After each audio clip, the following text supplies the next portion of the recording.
Vamos a rezar a San Sky. Venga, ya está ahí. Bueno.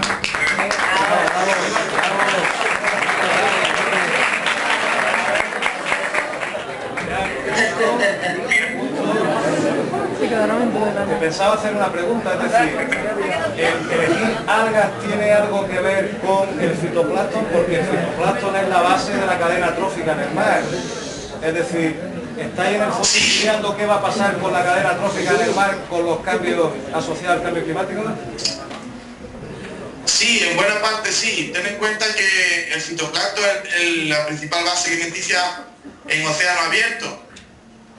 No tanto en zonas costeras donde comparte ese protagonismo con las macroalgas en general, pero también hay que tener en cuenta que en el Atlántico Sur la producción de fitoplancton está limitada principalmente por hierro, es decir, hay bastantes nutrientes que las macroalgas sí pueden tomar, pero el fitoplancton se ve limitado por una escasez de hierro.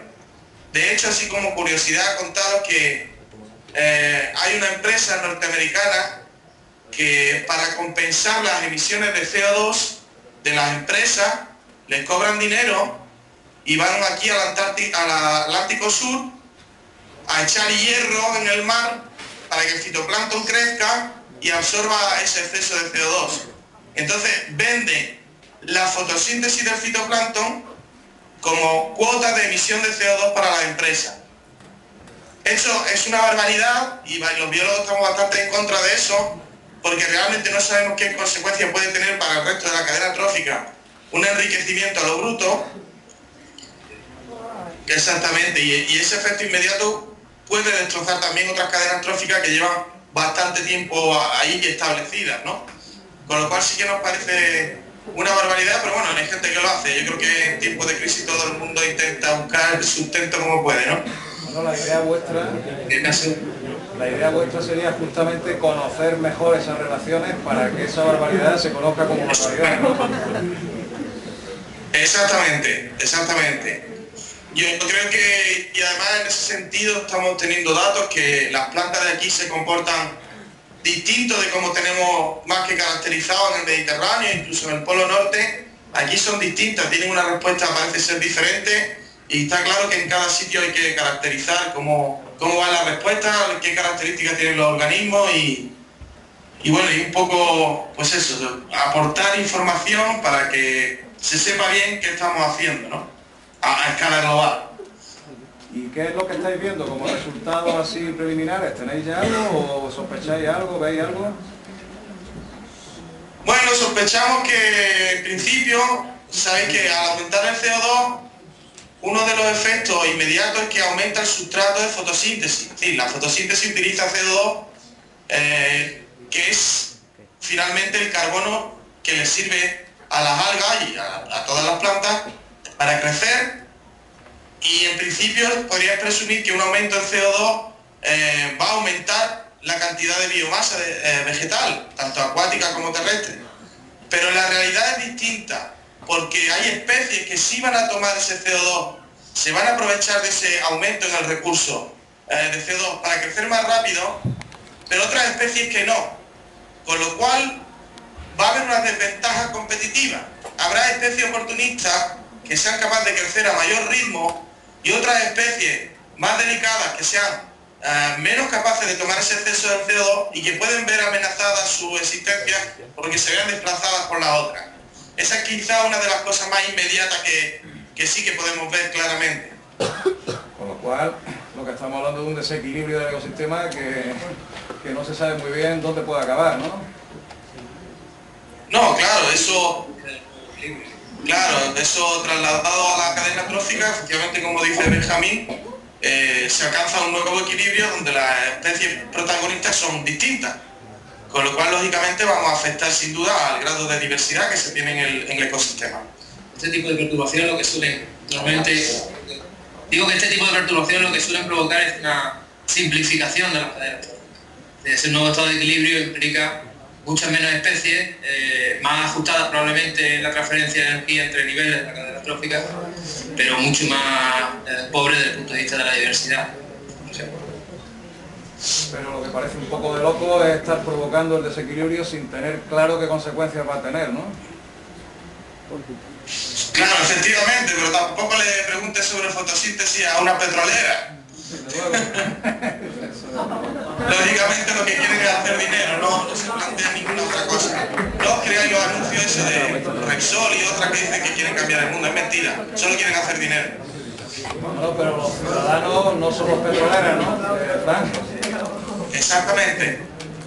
Así que exactamente. Vuestros estudios sí que a los ciudadanos nos puedan servir para tomar conciencia.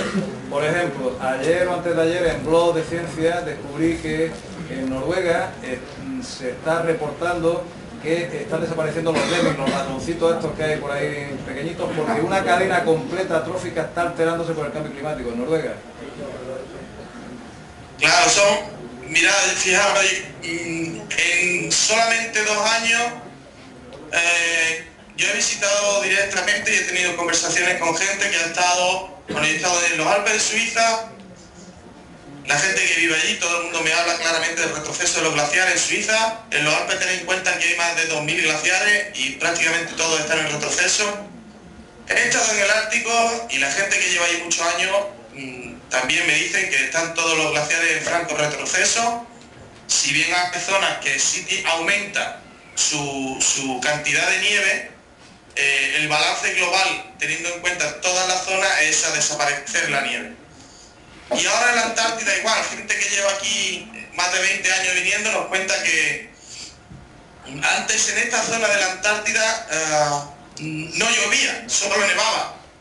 Quiere decir que las precipitaciones siempre eran en forma de nieve porque la temperatura era muy baja.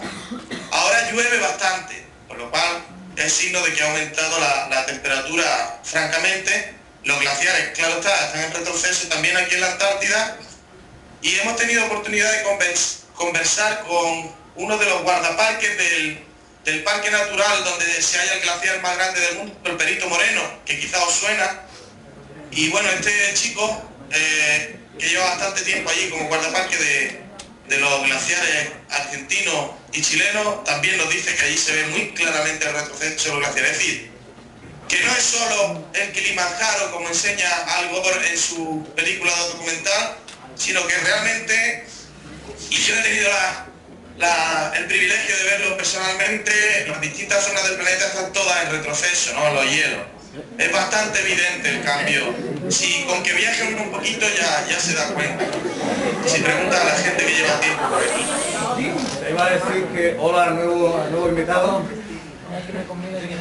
Hola, es Katrina Zacker, ella habla español, es alemana, es la responsable del grupo alemano-español que estamos aquí y es también investigadora, también trabaja con algas y ella en concreto trabaja con el efecto de la radiación ultravioleta. Tened en cuenta que aquí todavía persiste el agujero de ozono y por lo tanto la radiación de ultravioleta es muy alta y llega a ser letal para los organismos.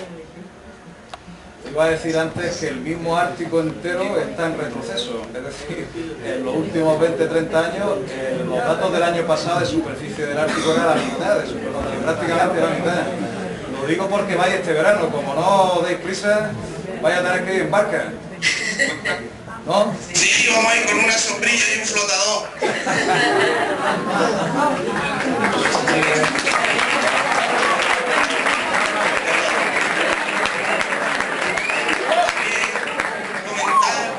Al Ártico, que bueno, sabéis que ya lo primero que están haciendo al saber que se descongela no es otra cosa que querer repartirse el pastel en los distintos países que tienen límites fronterizos, límites geográficos con la zona del Ártico.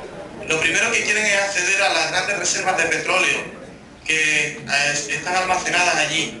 Tened en cuenta que se estima que aproximadamente el 50% del petróleo que todavía está por encontrar parece ser que se halla en el Ártico.